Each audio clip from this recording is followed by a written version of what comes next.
Idul Kurban 2 hari lagi bosku. Meski lagi PPKM, ibadah tetap harus jalan. Begitu pula dengan cuan, tetap harus dipertahankan. Karena hidup kan butuh biaya ya bos, setuju dong? Berdagang atau beternak hewan kurban juga bisa loh jadi peluang bisnis. Karena bisnis dan ibadah jalaninnya harus amanah loh ya. Kalau di dunia artis ada loh nama-nama yang sudah tersohor menjalani bisnis jual beli hewan kurban. Salah satunya pemain FTV, Hardy Fadila. Bukan sapi biasa, Bos Hardy menjual sapi monster. Wuih, kan main. Assalamualaikum para bos-bos, selamat datang di kandang sapi monster. Mau lihat sapi monster kayak apa? Ayo ikut ke dalam.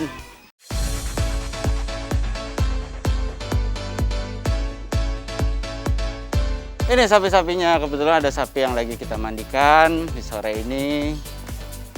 Biar tetap ngejaga kebersihannya, supaya yang beli juga puas. Ton, gimana kabarnya Ton? Bukan sapinya. Saya nanyain sapinya, bukan kamu ya, sapinya.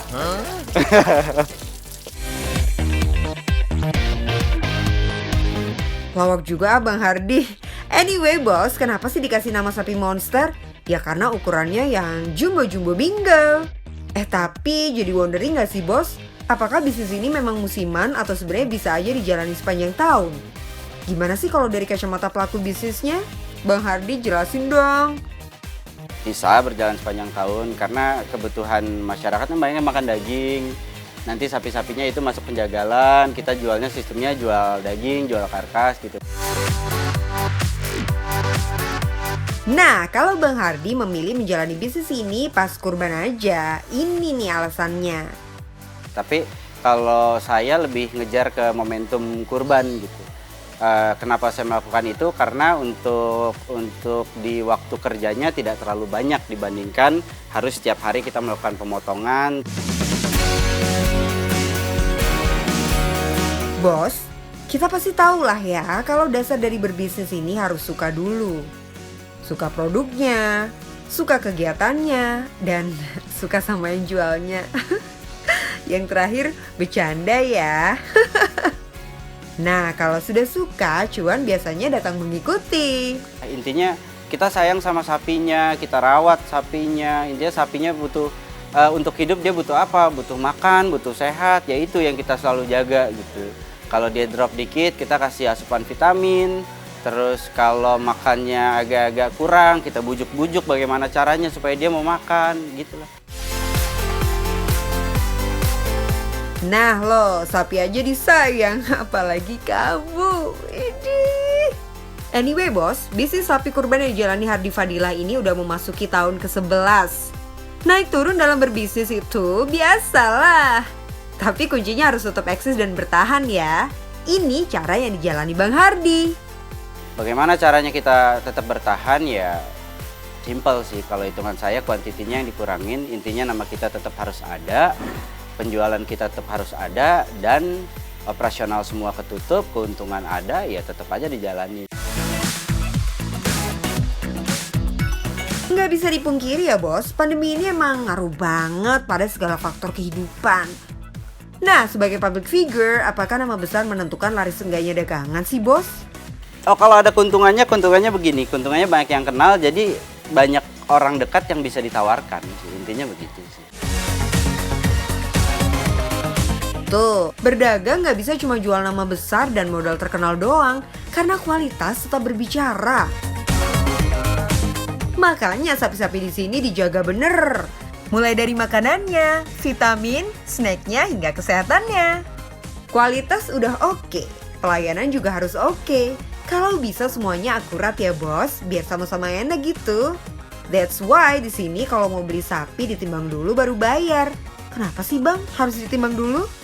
Kenapa kita menggunakan sistem timbang ini? Karena saya pun sudah bertahun-tahun dekat sama sapi, masih suka salah tuh yang namanya nerka-nerka dari bobotnya. Sedangkan pertanggungjawaban kita pada saat orang mau beli kan berapa mas bobotnya?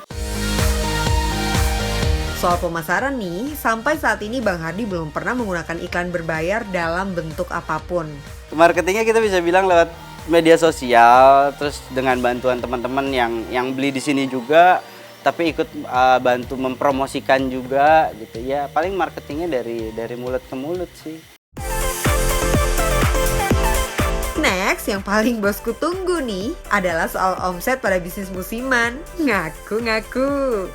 Kalau mau estimasi, kita bisa lihat dari jumlah yang dimiliki Bang Hardi dari 3 cabang sapi monster. Total di sini ada sekitar 50 ekor, di Subang kurang lebih ada 20 ekor, dan di Palembang itu ada 32 ekor. Harga per kilonya standar aja, relatif sama kayak harga di pasaran. Sapi yang gede banget bisa laku sekitar 90 juta, yang beratnya 8 kuintal sekitar 70 jutaan, yang 50 jutaan juga ada. Terakhir sapi kecil kisaran 14-16 juta. Kalau ada 100 ekor dengan range harga belasan sampai puluhan juta, siap-siap kalkulatornya. Nih, kalau 100 sapi laku terjual dengan harga rata-rata pas Idul Adha 20 juta aja, omsetnya udah 2 miliar ya bos. Itu estimasi harga termurah ya. Mau tahu tipsnya nggak bos buat yang mau mulai usaha? Namanya bisnis itu ada 3 hal. Punya modal, bisa bikin, bisa jual. Punya modal ya punya uang. Berapapun uangnya, apapun bisnisnya, intinya itu punya modal. Dan modal menurut saya tidak cuma uang sih sebenarnya. Pemikiran kita itu kita bisa jadiin modal. Terakhirnya kita nggak bisa jual. Jadi duit nggak? Enggak. Jadi 3 aspek ini harus saling menunjang nih, harus saling berkaitan dan harus berjalan. Keuntungan dikit itu bukan berarti kita nggak berhasil loh bos. Tinggal usahanya aja digenjot lagi. Yang penting jujur, yakin, dan semangat. Tuhan boten sare. Dan yang penting cuan bos.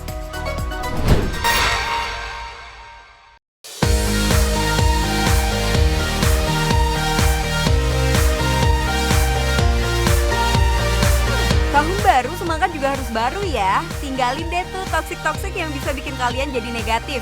Stay positif, terus berkarya dan jangan cepat puas sama hasil sekarang. Karena ada pepatah yang bilang kalau pelaut ulu nggak lahir di laut yang tenang. Intinya kalau kalian mau jadi orang yang hebat, ya nggak bisa terus-terusan di zona nyaman. Terus bergerak, lihat peluang, dan jangan takut ambil resiko. Seperti yang dilakukan sama Bos Victor dan Jessica ini. Awalnya mereka hanya iseng berjualan untuk mengisi waktu ketika masih kuliah. Tapi lihat sekarang, mereka sudah punya pabrik besar dengan ratusan karyawan. Halo bos, saya Victor. Saya Jessica. Kami owner dari Love Semprong. Mau tahu cuan dan bisnis Love Semprong bagaimana? Yuk ikut yuk. Ini dia bisnis Love Semprong milik pasangan muda yang saat ini usianya baru 29 tahun. Memulai bisnis sejak masih kuliah pada tahun 2012, Victor awalnya menyukai semprong karena tidak sengaja. Jadi sebenarnya sih awalnya saya juga nggak bisa bikin kue, istri juga nggak bisa, pacar saya nggak bisa bikin kue. Kita dari resep nenek sih. Jadi biasa tuh tradisi di pacar saya kalau hari Imlek itu bikin kue semprong. Lalu ketika saya pacaran, saya jemput dia, saya cobain, enak nih semprongnya gitu. Saya bilang, ya udah yuk kita usahain aja. Ngomong gitu doang. Dan pacar saya pada saat itu serius. Walaupun gak ada basic bikin kue, tapi karena tingginya minat untuk memulai usaha, akhirnya pada tahun 2012 terciptalah kue semprong kekinian ini. Nama Love Semprong sendiri diambil karena cinta mereka berdua ya. Yang masih jomblo gak usah iri loh.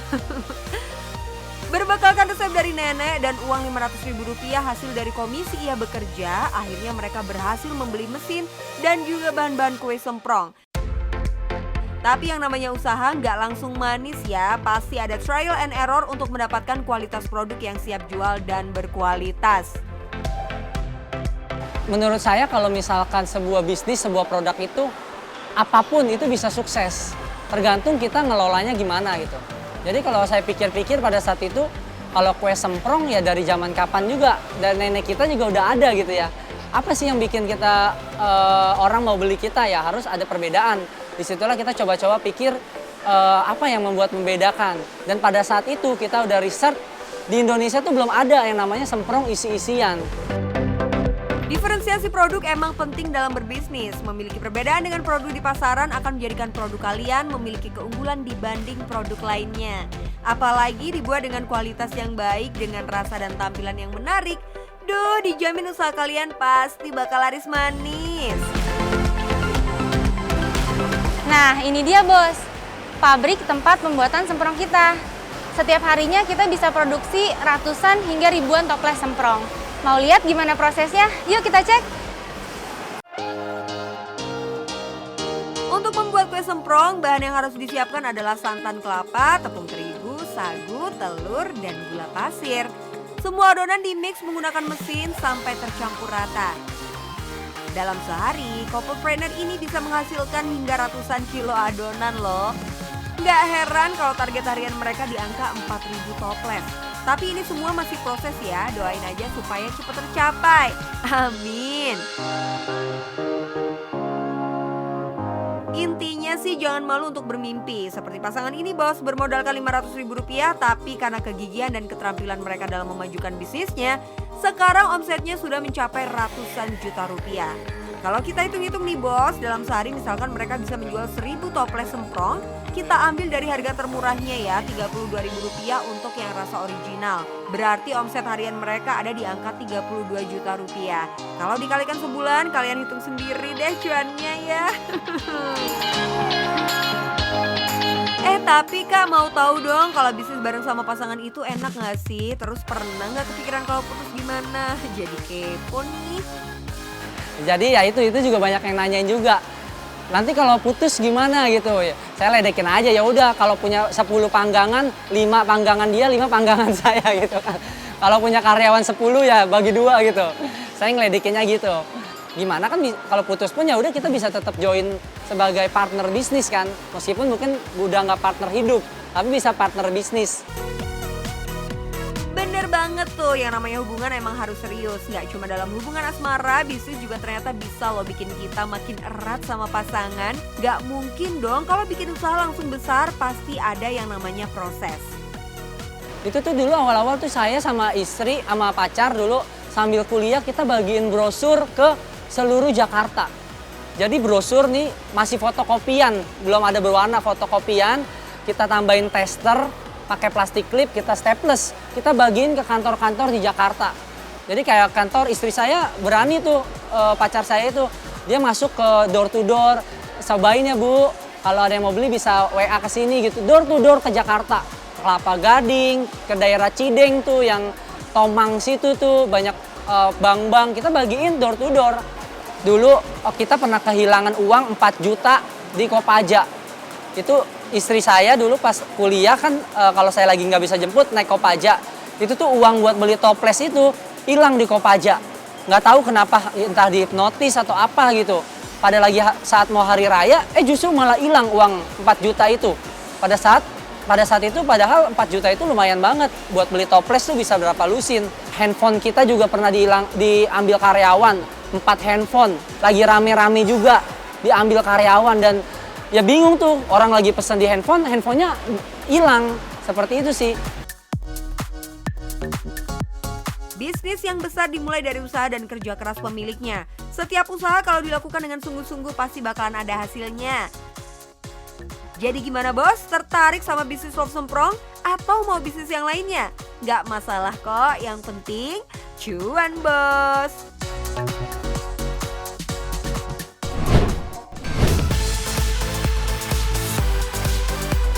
Tomat matang dicampur ikan disantap lezat seorang pria. Selamat siang aku ucapkan, tetap semangat dan berkarya. Nah bos, hari ini kita mau bahas bisnis yang Indonesia banget nih. Para pencinta nabati pasti suka sama makanan ini. Yap, tahu. Tapi ini tahu bukan sembarang tahu loh. Tahu ini tuh sehat banget. Kok bisa sih? Bukannya tahu emang sehat ya? Benar, tahu memang sehat, tapi tahu ini diolah dengan cara yang higienis. Dalam pembuatan tahu sendiri, selain bahan baku, prosesnya pun tidak kalah penting untuk menjadikan si tahu enak dan berkualitas tentunya. Serta menjanjikan rasa yang enak, meski tahunya diolah dengan mesin. Yes, dengan mesin loh. Kenalin nih, bos tahu zaman now, Pak Theo. Walaupun melanjutkan usaha tahu turun-temurun dari keluarganya, ia tetap menjaga keaslian cita rasa tahunya. Sebenarnya dari karakter produknya sendiri kan tahu ini makanan rakyat ya. Istilahnya setiap orang tuh pasti makan tahu gitu. Mungkin ini juga yang membuat si produk ini tuh bertahan. Memang kami Tahu Yuji ini sangat peduli sama kualitas. Kita akan menitik beratkan pokoknya kualitas nomor 1 gitu. Memang ya bos, sudah jadi konsekuensi untuk selalu mempertahankan cita rasa dan kualitas kalau kita berbisnis di bidang kuliner.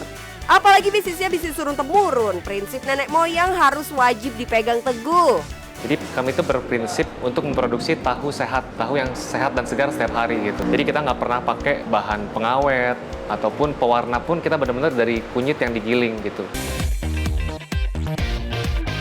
Walaupun ini bisnis turun-temurun, Pak Theo tidak setengah-setengah dalam menjalankan bisnisnya. Yang berbisnis tahu juga pasti banyak, tapi Pak Theo mampu menjadikan tahu ini berbeda dari tahu yang lain. Kalau sekarang sih mungkin kita memang mengarah jadi lebih modern ya. Kalau dulu bikin tahu tentu pakai alat yang seadanya. Jadi kami inovasi ini lebih gimana caranya proses kerja ini bikin standarnya ini nggak hilang gitu.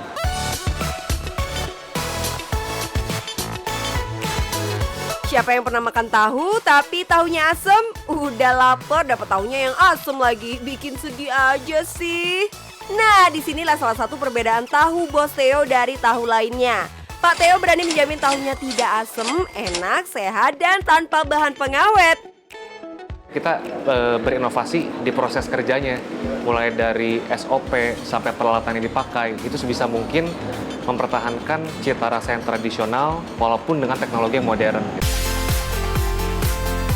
Untuk menghasilkan tahu yang enak dan berkualitas setiap hari itu nggak mudah loh. Inilah yang jadi dasar kenapa Pak Theo dan tim memilih untuk memproduksi tahu secara modern.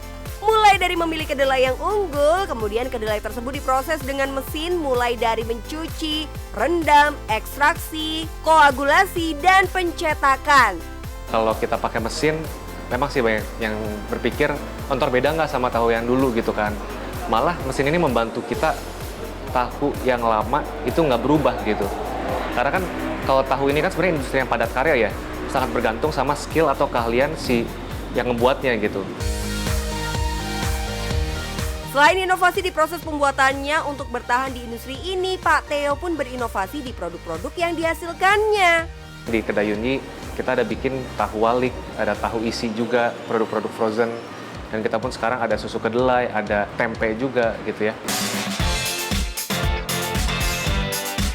Udah bukan rahasia lagi ya, kalau sistem reseller seperti ini bisa banget membantu usaha untuk terus grow up. Apalagi di era digital begini, sayang banget kalau sosmed cuma di scroll-scroll doang.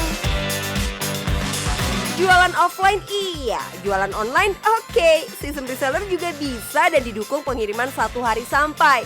Wah, auto cuan banyak pokoknya. Tapi bos jangan lupa ya, namanya usaha nggak melulu enaknya aja nih. Pasti ada rasa dukanya dan juga challenge-nya. Nah saya sih berpikir gimana, aduh jangan sampai di tangan saya kenapa-kenapa gitu kan. Masa di tangan saya harus terjadi sesuatu gitu kan. Itu sih yang mungkin beban yang saya rasakan ketika mulai masuk ke sini gitu ya. Challenge yang saya hadapi itu karena awalnya kan perusahaan masih konvensional. Jadi mungkin kalau dibilang sistem, boro-boro sistem gitu ya. Istilahnya benar-benar kita pabrik tahu yang jualan tahu, that's it gitu ya. Sehingga untuk masuk ke sini tuh benar-benar harus mau ngoprek. Apa yang Pak Theo kerjakan sekarang untuk generasi penerusnya? Pak Theo berharap bisnis ini bisa autopilot sehingga sang anak bisa mengejar passionnya juga. Bener-bener gak semudah itu ya bos melanjutkan bisnis keluarga turun-temurun. Bukan hanya memikirkan apa yang sudah dilakukan generasi sebelumnya, tapi juga harus memikirkan bagaimana generasi penerus akan melanjutkannya. Dulu tuh ya, saya ini sempat di bidang video editing. Ya, saya pernah kerja bahkan ngedit video gitu ya. Udah gitu pernah buka toko ayam goreng juga dulu tuh ya. Terus sampai akhirnya memang saya berpikir untuk, ya udah deh saya mau pulang gitu kan, kembangin usaha di sini. Pas generasi saya oh ternyata si usaha ini belum bisa ditinggal, bahasa zaman sekarangnya autopilot lah gitu, udah jalan sendiri, punya manajemen segala macem gitu. Jadi saya sih lebih berpikir, oke lah, kalau misalnya memang bukan generasinya saya yang bisa ngejar passion, ya mungkin nanti anak saya yang kejar passion gitu. Tapi kalau saya sendiri, saya lebih harus gimana usaha yang sudah dibangun mati-matian gitu ya sama orang tua saya. Jangan sampai gara-gara egonya saya, akhirnya nggak ada yang pegang. Inovasi dan improvisasi tetap diperlukan agar bisnis tetap berjalan dan berkembang. Dan yang penting, cuan bos!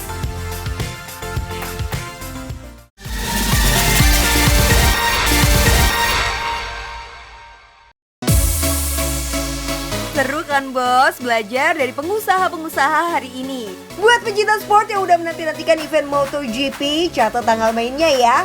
Babak kualifikasi MotoGP Mandalika bakal disiarkan langsung di Trans 7 hari Sabtu 19 Maret jam setengah 12. Bisnis berkah dan yang penting, cuan bos!